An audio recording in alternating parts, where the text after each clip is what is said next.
تمام تعریفیں، حمد اور ثنا اللہ تعالیٰ جل مجدہ الکریم کے لیے۔ درود و سلام نبی اکرم نور مجسم شفیع معظم احمد مجتبیٰ جناب حضرت محمد مصطفیٰ صلی اللہ تعالیٰ علیہ وسلم کی ذات والا صفات کے لیے حمد و صلات کے بعد، عزیز دوستو، بزرگوں، بھائیوں، اللہ تبارک و تعالیٰ نے قرآن حکیم میں نبی رحمت صلی اللہ تعالیٰ علیہ وسلم کی عظمتوں کا، شانوں کا، بلندیوں کا ذکر فرمایا ہے۔ امت مسلمہ نے اور امت کے مفسرین نے، علماء نے نبی پاک صلی اللہ تعالیٰ علیہ وسلم کی ہر عظمت پر، سید عالم صلی اللہ تعالیٰ علیہ وسلم کو عطا کی گئی ہر شان پر تفصیل سے کلام فرمایا۔ ہمارے بزرگوں نے سید عالم علیہ السلام کی عظمتوں کو کھول کھول کر امت کو سنایا اور بتایا، لیکن پھر بھی بہت سارے پہلو تشنہ ہیں، اور جیسے جیسے وقت گزرتا جائے گا امت تک حضور سید عالم علیہ السلام کی عظمتوں کو پہنچایا جاتا رہے گا اور لوگ اس سے استفادہ کرتے رہیں گے۔ قرآن مجید میں اللہ تعالیٰ نے ارشاد فرمایا کہ یا ایھا النبی انا ارسلناک شاہدا ومبشرا ونذیرا، اے محبوب علیہ السلام، بے شک ہم نے آپ کو گواہ بنا کے بھیجا ہے، خوشخبری دینے والا بنا کے بھیجا ہے، اور ڈر سنانے والا بنا کے بھیجا۔ پھر فرمایا وَدَاعِيًا إِلَى اللَّهِ بِإِذْنِهِ، اور ہم نے آپ کو اللہ کی طرف دعوت دینے والا بنا کے بھیجا ہے اس کے اذن کے ساتھ، وَسِرَاجًا مُنِيرًا، اور آپ کو چمکتا ہوا آفتاب بنا کے بھیجا ہے۔ دنیا کے اندر انسان میں جو چیز اسے رغبت دیتی ہے، جو اس کو عمل پر ابھارتی ہے، وہ اس کا عقیدہ اور اس کی سوچ ہوتی ہے۔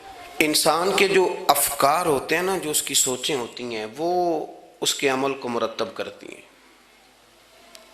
انسان کا جس طرح کا نظریہ ہوتا ہے، پھر وہ زندگی میں عمل بھی اسی طرح کے کرتا ہے، لوگوں کے بیچ رہ کے وہ وقت بھی اسی طرح ہی گزارتا ہے۔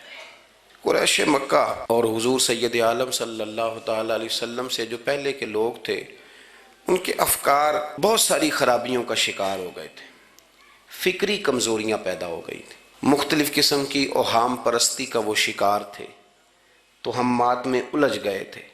حج کا موقع آیا ہے تو اب انہوں نے قبولیت کا یہ نظریہ گھڑ لیا ہے کہ ننگے ہو کے معاذ اللہ طواف کریں گے بیت اللہ کا۔ قربانی کا موقع آیا ہے تو جانوروں کا خون دیواروں کے ساتھ لگائیں گے خانہ کعبہ کی۔ اور قرآن حکیم ہمیں یہ بھی بتلاتا ہے کہ جب حج کر کے لوٹتے ہیں تو اب دروازوں سے نہیں گزرنا، اب ہم نے کوئی اور رستے پھلانگ کے گھروں میں آنا ہے، اس لیے کہ ہم نیک ہو کے آئیں۔ تو مختلف قسم کی توہمات انہوں نے گڑھ لی تھی، اللہ تبارک و تعالیٰ کی ذات کے بارے میں بھی، انبیاء کرام علیہ السلام کے بارے میں بھی۔ قرآن مجید ہمیں کہتا ہے کہ یہودیوں نے جناب عزیر علیہ السلام کو اللہ کا بیٹا کہا، عیسائیوں نے معاذ اللہ حضرت عیسیٰ علیہ السلام کو اللہ کا بیٹا کہا۔ تو افکار کے اندر جب انسان کے بہت زیادہ خرابیاں آ جاتی ہیں، یعنی ایک آدمی کا ذہن بن گیا نا سارے لوگ چور ہی ہیں، تو پھر کسی سے دوستی کرنا، کسی کے ساتھ چلنا، وقت گزارنا اس کے لیے دشوار ہی نہیں، محال بھی ہو جاتا ہے۔ اور اگر انسان محسوس کرنے لگتا ہے نا کہ یار نہیں، ایسا نہیں ہے، یہ میرے رسول کریم کی امت ہے، اور حضور علیہ السلام نے فرمایا میری امت کبھی گمراہی پر جمع نہیں ہوگی، تو امت میں خیر ہے، ہمیں خیر کو تلاش کرنا چاہیے۔ پھر انسان آہستہ آہستہ نرم ہونے لگتا ہے، لوگوں کو گنجائش دینے لگتا ہے، اور ان کی باتوں کو، ان کی کمزوریوں پر وہ استدلال کرتا ہے کہ یہاں کمزور پڑ گئے ہوں گے، یہاں یہ مسئلہ ہو گیا ہوگا۔ وہ کسی نے کہا تھا کہ جانے کس عمر میں جائے گی یہ عادت میری، روٹھنا اس سے تو اوروں سے الجھتے پھرنا۔ کئی دفعہ یوں بھی ہوتا ہے۔ تو ہمارے ہاں افکار میں اگر حسن رہے، تازگی رہے، خوبصورتی رہے۔ اب بھی کچھ لوگ ایسے ہیں جو اعتدال کا رستہ چھوڑ جاتے ہیں۔ صوفیاء کی جماعت میں جب سے ملنگوں نے قدم رکھا ہے، اور بہت سارے ایسے لوگ جو کہتے ہیں کہ نہیں تمہیں نہیں پتہ بات معرفت کی ہے، تو ان لوگوں نے بھی خرابی پیدا کر دی۔ پھر اس کا نقصان یہ ہوا کہ کچھ دانشوروں نے، شعراء نے، سیاستدانوں نے معاذ اللہ یہاں تک کہنا شروع کر دیا کہ جو جس کو بھی پکارتا ہے کسی نہ کسی روپ میں اللہ کو ہی پکارتا ہے۔ افکار میلے کر دیے۔ بھئی اگر جس کو بھی جو پکارا جا رہا تھا تو وہ معاذ اللہ اللہ کو ہی پکارا جا رہا تھا، جس کے سامنے جو جھکتا تھا تو کوئی نہ کوئی اس کے ہاں توحید پائی ہی جاتی تھی، تو پھر اللہ کے رسول بتوں کے خلاف کیوں جہاد کرتے رہے؟ پھر لا الہ الا اللہ کا کیا معنی ہوا؟ تو ایک تو وہ طبقہ آیا، پھر ایک الحاد اور بے دینی کا رویہ کچھ لوگوں نے یہ بھی اختیار کیا کہ معاذ اللہ انہوں نے مسبب الاسباب کی بجائے لوگوں کو اسباب پر زیادہ توکل کرنے کا معاذ اللہ درس دیا، دعاؤں سے کام نہیں چلتا، خالی نعروں سے بات نہیں بنتی۔ اس کو یہاں تک لے گئے کہ اگر آج انہیں حضور کا کوئی معجزہ بتایا جائے، کسی کرامت کی بات کی جائے، اللہ تبارک و تعالیٰ کی طرف سے عطا کردہ کسی انہونی ایسی بات میں جس میں خالصتاً قدرت الہی کا دخل ہو، تو ان لوگوں کے لیے ماننا مشکل ہو جاتا ہے، کیونکہ انہوں نے زور ہی اس بات پہ دے دیا ہے۔ تو ان سارے رویوں کے اندر ہمیں پھر پلٹ کر انہی تعلیمات کی طرف توجہ کرنی ہوگی جو مدینے والے محبوب نے ہمیں عطا فرمائی، جو حضور نے عقائد اور نظریات کا حسن ہمیں عطا فرمایا۔ یہ میرا دور گھبرائے ہوئے لوگوں کا دور ہے، پریشان لوگوں کا دور ہے۔ ڈپریشن کے مریضوں کی تعداد 65% تک پہنچ گئی ہے۔ اس قدر زیادہ لوگ ڈرے ہوئے، پتہ نہیں کیا ہوگا۔ جو غریب ہو گیا وہ جانتا ہے شاید کبھی بھی میرا ہاتھ نہیں پڑے گا، جو بیمار ہو گیا وہ سمجھتا ہے کہ شاید کبھی تندرست نہیں ہوگا۔ تو کمزوری آ گئی اور تیزی کے ساتھ آئی۔ ٹی وی پہ بیٹھے لوگوں نے بھی کمزور کیا۔ پھر ایک تعویذ دھاگے والے تھے، انہوں نے بھی کہہ دیا تینوں کسی نے کچھ کیتا ہے۔ وہ بھئی کنے کیتا ہے؟ کہندا ہے مینوں حکم ہی نہیں، مینوں تے شرارت دا حکم سی وہ میں کر چھڑی، تینوں کسی نے کچھ ہے۔ اب تو سوچتا رہ، جتنے تیرے دشمن ہیں تو ان کی لسٹ بنا لے۔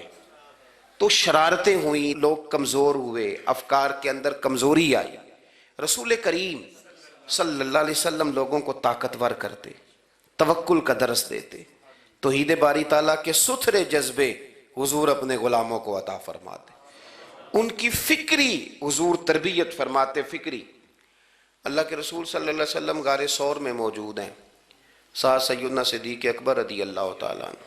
کفار جو گرفتار کرنے والے تھے، پیچھے لگے ہوئے تھے، وہ غار ثور کے دروازے تک آ گئے۔ جس طرح ڈاکٹر بول دیتا ہے، وہ کہہ دیتا ہے کہ اب جناب مشکل ہے، اگلے ہفتے آپ چلے جائیں گے، تو وہ جو کمزور لوگ ہیں انہوں نے اگلے ہفتے کیا جانا ہوتا ہے، وہ جب ڈاکٹر بتاتا ہے اسی وقت ہی فوت ہو جاتے ہیں۔ وہ کہتے ہیں اگلا ہفتہ تو لیٹ ہے، اسی وقت ہی سمیٹ لیتے ہیں سامان سفر۔ اور کچھ لوگ ایسے تھے، ڈاکٹر نے کہا کہ جناب آپ کی رپورٹس بتاتی ہیں کہ آپ بہت جلدی چلے جائیں گے، تو انہوں نے کہا جناب آپ جو کہہ رہے ہیں اپنے علم کے مطابق کہہ رہے ہیں، پر ہونا تو وہ ہے جو میرا رب کریم چاہے گا۔ یہ وہ جذبات ہیں جو ہمیں رسول کریم علیہ السلام نے عطا فرمائے۔ دیکھو حضرت ابوبکر صدیق رضی اللہ تعالیٰ عنہ کے ساتھ حضور غار ثور میں موجود ہے۔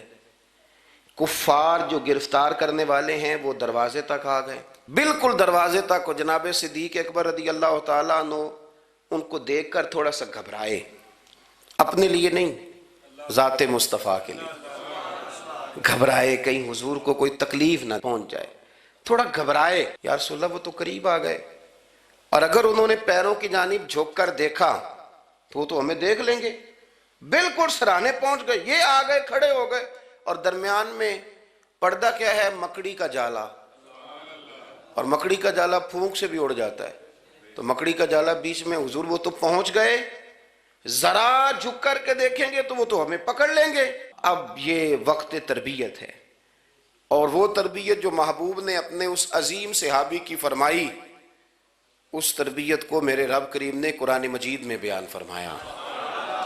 حضور فرماتے ہیں، رب فرماتا ہے کہ فرمایا محبوب نے، فرمایا لا تحزن، ابو بکر گھبرانا۔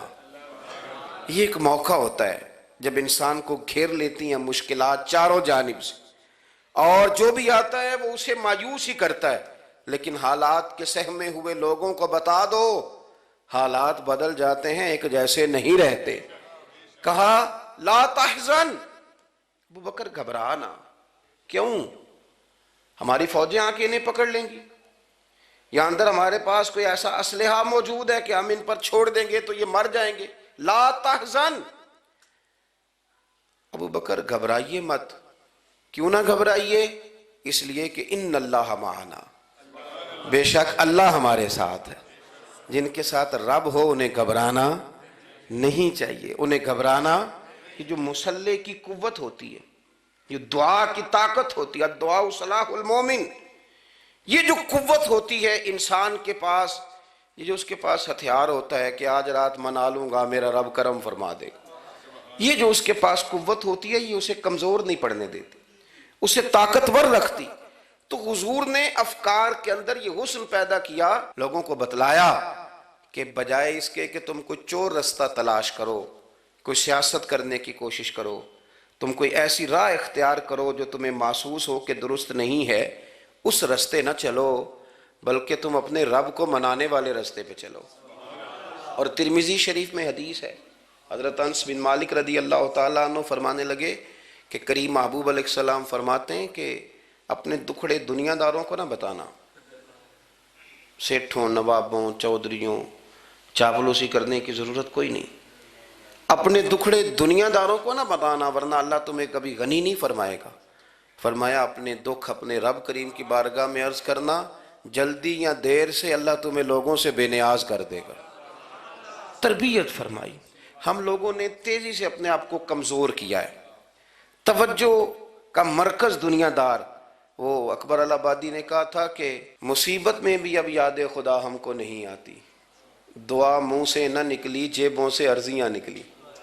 اب بھی نہ لوگ درخواستیں جمع کراتے ہیں، دعائیں نہیں کرتے. تو بھائی ایک تو یہ کہ توحید باری تعالیٰ کے بارے میں اصل نظریات، افکار کا حسن، پاکیزگی، اور آپ کا اپنے رب کی جانب پورا توجہ کرنا. ہمارے ہاں اب تو خیر کرامتیں فیس بک پہ آتی ہیں اور لوگ اس کا سوال بھی بڑا تگڑا کر کے کرتے ہیں. اور جو بچے چھوٹے موٹے ہماری طرح طالب علم ہوتے ہیں، کچھ کتابیں پڑھنے والے دین کے، وہ کئی دفعہ الجھ جاتے ہیں کہ اب اس کو ٹیلی کیسے کریں، ساتھ کیسے جوڑیں. ایسی کرامتیں اور کرامت بیان کرنا بھی لوگوں نے ذمہ داری سمجھ لیا ہے، حالانکہ جڑے محرم راز حقیقت دے وہ تے راز حقیقت کھول دے ہی نہیں. اے جنہ ویکھیا نہیں ہو کرن گلاں، جنہ ویکھ لیا ہو تے بول دے ہی نہیں، تو بات ہی نہیں کرتے. تو کرامت نا جوڑ جاڑ کے نا کہیں فٹ کی جاتی ہے. آپ کو بخاری مسلم میں حدیث ملے گی، کوئی بھی ایسی اوہام پرستی، کوئی بھی ایسا نظریہ، کوئی بھی ایسی بات جو ذہن کو منتشر کرے، یعنی ابھی تک لوگ کہہ دیتے ہیں ہمارے کہ وہ کالی بلی رستہ کاٹ گئی تھی، تو معاملہ بڑا. میں ملتان شریف پہنچا تو مجھے وہاں ایک میرے سنگی کہنے لگے، بڑا پرانا ان سے ربط ہے، کہنے لگے کہ میں نے آج نہ تجربہ کیا ہے، ویسے واقعی کالی بلی رستہ کاٹی ہے تو مشکل ہو گئی ہے. میں نے انہیں کہا کہ آپ کا تجربہ سجدہ صاحب کا محتاج ہے، آپ کو دوبارہ سے تجربہ کرنا چاہیے. خدا کے بندے کالی بلی رستہ کاٹ جائے تو مشکل ہوتی ہے، تو میرا تو سارے رستے، کئی کالی گاڑیاں رستہ کاٹ گئی ہیں، اب کیا کیا جائے. یہ کمزوری ہے. افکار میں کمزوری نہیں پیدا کریں، کچا پن نہ پیدا کریں، آپ مضبوطی لائیں. بخاری مسلم میں آپ کو حدیث ملے گی، سرور کائنات علیہ السلام کے صاحبزادے جناب ابراہیم علیہ السلام وصال فرما گئے، اور کیفیت یہ تھی کہ انہوں نے حضور کی مقدس گود میں آخری سانس لیا. داڑھی مبارک محبوب کی آنسوؤں سے بھر گئی. حضرت انس کہتے ہیں عرض کی یا رسول اللہ آپ بھی آنسو بہاتے ہیں؟ فرمایا میرا بیٹا گیا ہے تو آنسو نکل آئے ہیں، ورنہ میری زبان پہ وہی جاری ہے جس سے میرا رب راضی ہوتا ہے. اسی دن نا، جس دن سرکار کے صاحبزادے کا وصال ہوا، اسی دن سورج کو گرہن ہو گیا. کچھ لوگوں نے بات جوڑ دی، کہنے لگے کہ آج چونکہ حضور سید عالم علیہ السلام کے صاحبزادے کا وصال ہو گیا ہے تو آج دیکھو سورج کو بھی گرہن ہو گیا ہے. بات جوڑ دی. غم کی کیفیت تھی، سرکار کی مقدس داڑھی آنسوؤں سے بھری ہوئی تھی، حالات کا تقاضا اور اس کی سمت کچھ اور تھی. حضور نے جمعے کا انتظار نہیں فرمایا، فرمایا بلاؤ لوگوں کو مسجد میں. لوگ جمع ہو گئے اور صحابہ فرماتے ہیں ہمارے خیال میں یہ تھا کہ یہ موقع نہیں تھا. آج نہ جہاد کے لیے حکم آنا ہے، کس مقصد کے لیے حضور نے طلب فرمایا، لیکن جب ہم گئے اتنا ضروری کام ہے نظریات کا صاف ہونا کہ اللہ کے محبوب نے لوگوں کو اسی دن بلا کے فرمایا لوگوں سنو، سورج اور چاند کو جب گرہن لگے تو استغفار پڑھا کرو، تسبیحات کیا کرو، نوافل ادا کیا کرو، اللہ کے حضور حاضر ہوا کرو. فرمایا یہ سورج اور چاند کو جب گرہن لگے تو یہ اللہ کی نشانیوں میں سے نشانی ہوتا ہے، کسی بندے کے دنیا سے جانے کا اس کے ساتھ کوئی تعلق نہیں۔ تم نے اپنے ذہن کو ٹھیک رکھنا ہے، افکار کو ٹھیک رکھنا، کسی بھی قسم کی تم نے اوہام پرستی کا شکار نہیں ہو۔ مضبوط رہیں، مضبوط رہیں، اٹھ باندھ کمر کیوں ڈرتا ہے، پھر دیکھو خدا کیا کرتا ہے۔ آپ مضبوط رہیں، جب مضبوط رہیں گے تو انشاءاللہ توانائی اللہ کی طرف سے عطا کر دی جائے۔ دوسری بات، نبی پاک صلی اللہ تعالیٰ علیہ وسلم نے نا تمام انبیاء کرام علیہم السلام کے بارے میں لوگوں کے ذہنوں کی اصلاح کی۔ آپ کبھی قرآن حکیم کا مطالعہ فرمائیں، احادیث مبارکہ کو پڑھیں تو میرے محبوب کریم کی شان یہ ہے کہ حضور نا انبیاء کی شانیں بیان کرتے ہیں۔ حضرت موسیٰ کلیم اللہ ہیں، کس نے ہمیں بتایا؟ قرآن و حدیث نے بتایا۔ شانیں بیان کی نبیوں کی، عظمتیں بیان کی۔ حضرت ابراہیم خلیل اللہ ہیں، یہ ہمیں قرآن نے بتایا، حضور نے بتایا، لیکن ساتھ ہمیں یہ بھی بتایا کہ ہیں یہ اللہ کے بندے، ہیں یہ اللہ کے رسول۔ نبی پاک صلی اللہ تعالیٰ علیہ وسلم نے افکار اور نظریات انبیاء کے بارے میں لوگوں کے درست فرمائے۔ مجموع الزوائد میں حضرت مولا علی شیر خدا رضی اللہ تعالیٰ عنہ کی حدیث مروی ہے، ایک بدو آ گیا حضور کی بارگاہ میں کچھ مانگنے کے لیے۔ مولا کائنات رضی اللہ تعالیٰ عنہ فرماتے ہیں سرکار جب کسی بات کا جواب نہ دینا چاہتے تھے تو خاموش ہو جاتے تھے، کچھ دیر خاموش رہتے تھے، اور حضور کا خاموش رہنا بھی ہمارے محدثین نے محفوظ کیا ہے۔ اقسام حدیث میں سے ایک حدیث ہے جسے حدیث تقریری کہا جاتا ہے، وہ حدیث ہے جس میں حضور خاموش رہے، کوئی کام کیا گیا تو سرکار خاموش رہے۔ حضرت مولا علی کہتے ہیں حضور نا خاموش ہو گئے، لیکن چونکہ دیہاتی تھا، سادہ تھا، اس نے جب بار بار گفتگو چھیڑنا چاہی تو پھر حضور نے فرمایا چل پھر مانگ لے کیا مانگتا ہے، مانگ لے پھر کیا مانگتا ہے، کر سوال۔ دیہاتی تھا، سادہ آدمی تھا۔ مولا کائنات فرماتے ہیں ہمیں یوں لگا کہ اب نہ یہ آخرت اپنی سوار جائے گا، جنت کا سوال کرے گا، لیکن بڑا ہی سادہ تھا۔ مانگنے پہ بھی آیا تو کیا مانگا؟ کہنے لگا یا رسول اللہ صلی اللہ علیہ وسلم میں نے سفر کرنا ہے، مجھے ایک اونٹ نہیں عطا کر دیتے؟ حضرت سلطان باہو سے کسی نے کہا کہ بڑے لوگ مرید ہوتے ہیں، تو فرمانے لگے رابدہ طالب کوئی نہیں ملیا، جو ملیا طالب زرد آؤ۔ تو بہت سارے لوگ ایسے آتے ہیں جو کامل شیخ کے پاس بھی آ کے کہتے ہیں دکان کوئی نہیں چلتی، یہ تو کسی سیٹ سے مشورہ کر لیتے، کاروبار چلانے کا آپ کو ڈھنگ بتا دیتا۔ یہ یہاں آ کے بھی آپ نے یہی سوال کیا، یہاں پہنچ کے بھی یہی سوال۔ تو نبی پاک صلی اللہ تعالیٰ علیہ وسلم سے کہنے لگا ایک اونٹ دے دیں آنے جانے کے لیے۔ حضرت علی کہتے ہیں ہمیں بڑا افسوس ہوا، یار تو آیا کہاں پہ ہے اور تو مانگ کیا رہا ہے؟ تو بارگاہ دیکھ اور اپنا سوال دیکھ، تو کہاں کھڑا ہے، کیا مانگ رہا ہے؟ حضور مسکرائے اور مسکرا کر کے فرمایا کہ اونٹ تجھے دیا، چل کچھ اور بھی مانگ لے۔ حضرت علی کہتے ہیں ہم نے کہا اب جنت مانگے گا یہ حضور سے؟ تو بڑا ہی بھولا تھا، کہنے لگا جی اگر آپ کچھ اور بھی دینا چاہتے ہیں تو اونٹ پہ ڈالنے کے لیے کجاوا بھی دے دیں۔ تو حضرت مولا علی شیر خدا فرماتے ہیں ہمیں پھر بڑا افسوس ہوا کہ یار دیکھو اتنا چانس ملا ہے پھر کھو دیا ہے۔ رسول کریم علیہ السلام بھی مسکرائے، اور سرور کائنات کی جو مسکراہٹ ہوتی تھی وہ نا خوشیاں تقسیم کرتی تھی۔ اعلیٰ حضرت رحمت اللہ علیہ فرماتے ہیں جس کی تسکین سے روتے ہوئے ہنس پڑے، جس کی تسکین سے روتے۔ اب یہاں سوال پیدا ہوتا تھا کہ پھر اس مسکراہٹ کے لیے تو انتظار کرنا پڑتا ہوگا کہ حضور مسکرائیں تو روتے ہوئے ہنسیں، تو اگلا شعر بھی ہے اور جواب بھی ہے۔ فرمانے لگے جس کی تسکین سے روتے ہوئے ہنس پڑیں اس تبسم کی عادت پہ لاکھوں سلام۔ یہ تو عادت ہے حضور کی، یہ تو عادت ہے مسکراتے رہنا۔ تو حضور بھی زیر لب مسکرائے۔ تیسری دفعہ میرے کریم نے پھر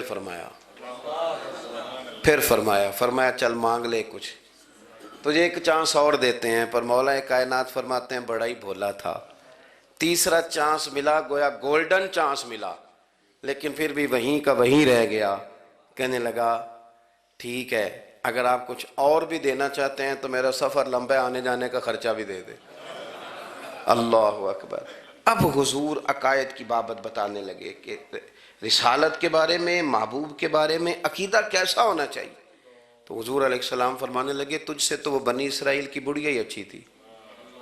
یا رسول اللہ صلی اللہ علیہ وسلم کون سی؟ تو حضور فرمانے لگے جناب موسیٰ علیہ السلام کو حکم ہوا ہجرت کریں، تو آپ جانے لگے، تو پھر ارشاد خداوندی ہوا کہ جہاں حضرت یوسف علیہ السلام مدفون ہے، آپ کا مزار پر انوار ہے، اگر آپ کو جانا ہے تو پھر ان کے تابوت کو بھی آپ نکال کر کے ساتھ لے جائیں۔ حضرت سیدنا موسیٰ علیہ السلام نے لوگوں سے پوچھا تمہیں پتہ ہے جناب یوسف کا مزار کہاں ہے؟ کسی کو نہیں پتا، ایک بوڑھی اماں ہے ضعیف العمر، اس کو خبر ہے۔ حضرت موسیٰ علیہ السلام نے اس سے کہا اماں تو بتائے گی کہ حضرت یوسف کا مزار کہاں ہے؟ تو کہنے لگی بتاؤں گی پر مفت نہیں بتاؤں گی، یہ حضور بیان کر رہے ہیں، بتاؤں گی پر فری میں نہیں بتاؤں گی، میں نا مفت تھوڑی بتاؤں گی۔ فرمایا چل تو اپنی قیمت بتا بتانے کی، تو کہنے لگی میں اس شرط پہ جناب یوسف کے مزار کا پتہ بتاؤں گی کہ آپ مجھے جنت میں وہ والا گھر دیں گے جس کے پڑوسی جناب موسیٰ علیہ السلام ہو۔ آپ کے پڑوس میں گھر چاہیے، تجھ سے تجھی کو مانگ کے میں نے مانگ لی ساری کائنات، وہ والا مکان چاہیے جس کے پڑوسی آپ ہوں۔ تو حضرت موسیٰ کلیم فرمانے لگے اماں چل جنت مانگ، تو نبیوں کے قریب مکان مانگ رہی ہے، وہ تو بڑا اونچا درجہ ہوگا، تو بڑی دور پہنچ گئی، اتنی بڑی سوسائٹی میں پلاٹ مانگ لیا، وہاں پہنچ گئی۔ تو بوڑھی کہنے لگی ٹھیک ہے پھر اگر یہ معاملہ ہے تو پھر ختم ہو گئی بات، اگر آپ نہیں بتاتے تو جائے میں بھی نہیں پتہ بتاتی۔ یا وہ اڑ گئی، ٹھہر گئی، اور اڑی بھی کس طرح؟ یہ بھی میرے اللہ کی توفیق، میری طلب بھی تو تیرے کرم کا صدقہ ہے، میری طلب بھی تو تیرے کرم کا صدقہ ہے، یہ پاؤں اٹھتے نہیں بلکہ یہ اٹھائے جاتے ہیں۔ تو وہ کہنے لگی میں نہیں پھر بتاتی، آپ کسی اور سے پوچھ لیں۔ جناب موسیٰ خاموش ہوئے تو ارشاد خداوندی ہوا کلیم اپنے پڑوس میں مکان دینے کا وعدہ آپ کر لیں اور مکان انہیں میں عطا کر دوں گا۔ تو حضور سید عالم صلی اللہ تعالیٰ علیہ وسلم نے اس بدو کی موجودگی میں تربیت فرمائی صحابہ کی، یہ چیزیں بھی حضور نے عطا فرمائی۔ لیکن جب تمہیں کہا جائے مانگو تو پھر یہ کریم رسول کا دروازہ ہے، مانگیں گے مانگے جائیں گے اور منہ مانگی پائیں گے، سرکار میں نہ لا ہے نہ حاجت اگر کی۔ تو افکار کا حسن، نظریات کی پاکیزگی، ہمارے ہاں نا آج کل جو ہمیں لیکچر دیے جاتے ہیں نا، بالخصوص جو طلباء سائنس پڑھتے ہیں تو وہ جب سوالات اٹھاتے ہیں تو اس میں کچھ ایسی چیزیں بھی آتی ہیں، یہ ابھی کورونا کے حالات جب پچھلے دنوں چل رہے تھے تو اس وقت دو تین قسم کے لوگ ہوئے، ایک تو وہ ہوتے ہیں جو بالکل ہی ڈرتے، کہتے ہیں چھوڑو جو ہوگا دیکھا جائے گا، اور ایک وہ ہوتے ہیں جو اتنا ڈرتے ہیں کہ بیچارے اپنے سائے سے بھی ڈرنے لگ جاتے ہیں۔ تو یہ دونوں باتیں جو ہیں یہ درست نہیں ہیں۔ درست کیا ہے کہ آپ احتیاط بھی کریں گے پر بھروسہ اپنے رب کریم کی ذات پر کریں گے، بھروسہ اللہ پر۔ تو لوگوں کو ڈرایا جاتا ہے اور جو خوف پھیلایا جاتا ہے ہمارے ہاں وہ بڑا عجیب قسم کا انداز ہے، قبر کو کھڑکی کوئی نہیں ہوتی، دروازہ کوئی نہیں ہوتا، آکسیجن کیسے جائے گی؟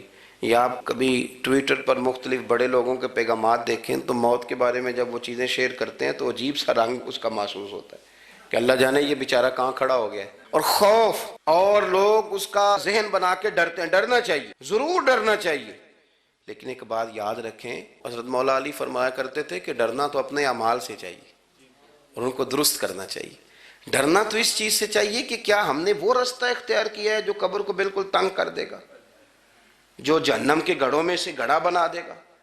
اگر وہ رستہ ہے اور اس پر آپ چلے ہوئے ہیں، آپ سخت ہو گئے ہیں، آپ نے سوچنا چھوڑ دیا ہے، آپ نے حقوق العباد کے معاملے کو ترک کر دیا ہے، آپ اپنی طبیعت کے لحاظ سے لوگوں کو ستانا مشغلہ بنا بیٹھے، آپ حلال حرام کی تمیز چھوڑ گئے، نگاہوں کی صفائی سے لے کر رزق حلال کو پیٹ میں لے جانے تک اگر غیر محتاط ہو گئے تو پھر تو خوف کھائیں۔ لیکن یہاں ان نظریات کی بابت جو حضور نے ہماری تربیت فرمائی، تو حضور نے ہمیں یہ نہیں فرمایا کہ میرا مومن ہو تو تم اسے کھڈے میں چھوڑ آؤ گے، ہو زندگی تقوی اور محتاط رہ کر گزارنے والا اور تم اسے کھڈے میں چھوڑ آؤ، یہ نہیں ہے، بلکہ فرمایا جو میرے مومن کی قبر ہوتی ہے روضہ من ریاض الجنہ، وہ تم اسے نہ کھڈے میں نہیں چھوڑ کے آئے، باغ میں چھوڑ کے آئے ہو، آپ باغ کا تصور کریں پھر قبر کو سوچیں. نہیں باغ میں چھوڑ کے، اور باغ بھی معمولی نہیں، جنت کے باغوں میں سے باغ، جنت کی کیاریوں میں سے روضۃ من ریاض الجنہ. اب ذرا اس اینگل سے آپ اپنی قبر کو سوچیں، اس رویے کے ساتھ کہ اگر قبر آپ کی جنت کا باغ ہے تو باغ میں جاتے بندہ ڈرتا تو نہیں. اور باغ اتنا حسین ہے کہ جس میں پہلی آنکھ کھلے گی تو پہلی نظر اٹھے گی تو مدینے والے محبوب کا چہرہ نور نظر آئے گا. اتنا شاندار باغ ہے. آپ اس کی رعنائی، اس کا حسن اور اس کی خوشبو کو ملاحظہ فرمائیں. تو حضور نے نا ہماری تربیت فرمائی. میں اکثر کہا کرتا ہوں احباب سے کہ انسان 10-15 سال کے بعد پردیس سے واپس لوٹے اور ماں اگر موجود ہو نا گھر میں، اتنا تگڑا استقبال کرتی ہے کہ مزہ آ جاتا ہے. اس کا بس نہیں چلتا، مکان بھی نہیں بنا دے، فلانی چیز بھی نہیں لے آؤ، میرا پتر آ رہا ہے، فلانی بھی. تو سالوں بعد بندہ گھر لوٹے تو ماں اتنا استقبال نہیں کرتی جتنا قبر میں اللہ کی رحمت بندے کا استقبال کرتی. اس لیے جب یہ سوچ بن گئی تھی نا صحابہ کی حصول جنت کی، تو پھر ان کو لگاؤ ہو گیا تھا. پھر دنیا کی زندگی، جاہ و جلال، مال و دولت اتنا زیادہ وقت نہیں رکھتا تھا ان کی نظر میں. پھر وہ سمجھ گئے تھے اس بات کو کہ کن فی الدنیا کانک غریب و عابر سبیل. سمجھ گئے تھے کہ یہ مسافر ہیں ہم یہاں. اور وہ پھر اتنا زیادہ اپنے ذہن پہ چیزوں کو سوار نہیں کرتے تھے، محسوس کرتے تھے کہ اتنی زندگی ان کی ہے، اتنی زندگی ان کی گزر گئی ہے، محسوس کرتے تھے. اور اس پر پھر وہ جو فوکس کرتے تھے وہ آخرت کے لیے کرتے تھے. ایک خاتون حضور کی بارگاہ میں حاضر ہوئی. یہ بھی سیاستہ میں آپ کو روایت ملے گی، بہت ساری کتابوں میں ہے لیکن اس کی اصل آپ کو بخاری شریف میں ملے گی. حضرت ابو ہریرہ رضی اللہ تعالیٰ عنہ فرماتے ہیں کہ خاتون آئی تو اس نے آ کر نا بڑے درد کے ساتھ حضور کی بارگاہ میں استغاثہ پیش کیا. عرض کرنے لگی یا رسول اللہ صلی اللہ علیہ وسلم، میں نا مرگی کی مریض ہوں اور بڑی تکلیف میں ہوں. یہ جو مرگی کا مرض ہوتا ہے یہ اعصابی بھی ہے، جسمانی بھی ہے.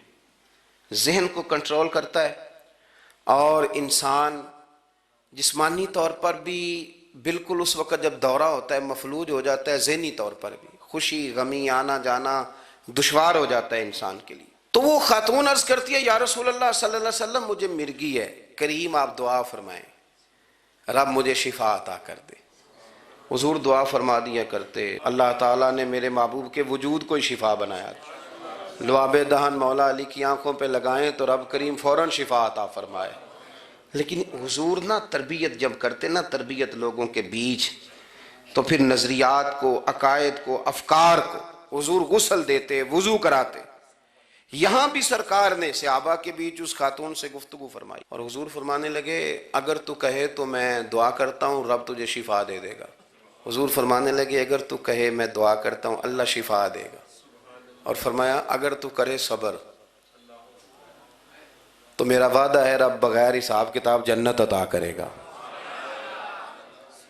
اب یہ سوچ ہے، یعنی ہمیں جب چانس ملتا ہے دنیا اور آخرت میں چیزوں کو عکس کرنے کا تو آپ نظر دوڑا لیں دائیں بائیں کہ لوگوں نے توجہات کہاں اپنی مرکوز کی ہوئی. حضور نے فرمایا اگر تو کہے تو رب کریم ہے وہ شفا دے گا، میں دعا کروں گا. اور اگر تو صبر کرے، مانا کیا کہ اگر تو مرگی کے ساتھ ہی گزارا کرے، اس کے ساتھ ہی وقت بتائے تو پھر رب تجھے جنت دے گا. یہ سمجھ لیں بات، اس پر غور کریں. وہ جو بیماری کو رحمت کہا گیا تو یہاں اس کا عملی مظاہرہ ہونے جا رہا ہے. حضور فرمانے لگے گر تو صبر کرے تو رب جنت دے گا. صحابہ کہتے ہیں اس بوڑھی نے 1 منٹ نہیں لگایا سوچنے کے لیے، فوراً عرض کرنے لگی. گویا عرض کرتی ہے حضور تھوڑی سی تو زندگی ہے، میں مرگی کے ساتھ ہی گزارا کر لوں گی، آپ دعا کریں رب مجھے جنت عطا کر دے، ہاں میرے لیے جنت کی دعا کر دیں. تو صحابہ فرماتے ہیں حضور نے دعا کر دی، گویا وعدہ ہو گیا جنت کا. وہ عرض کرتی ہے یا رسول اللہ صلی اللہ علیہ وسلم جب مرگی ہوتی ہے تو میرے وجود سے کپڑا ہٹ جاتا ہے، ستر کا مسئلہ بنتا ہے، اس کے لیے آپ ضرور اللہ کے حضور عرض کریں. تو سرکار نے دعا کر دی. صحابہ فرماتے ہیں کہ وہ دیر تک موجود رہیں، دیر تک. حضرت عثمان غنی کے زمانہ مبارکہ تھا، وہ بوڑھی موجود رہیں. جب بھی انہیں مرگی ہوتی تھی کپڑا اپنی جگہ پہ موجود رہتا تھا. اور جب ہم سے کوئی کسی جنتی کو دیکھنے کا سوال کرتا تھا تو ہم کہتے تھے اس بوڑھی کو دیکھ لو، اسے دنیا میں ہی حضور نے جنت کی بشارت عطا فرما.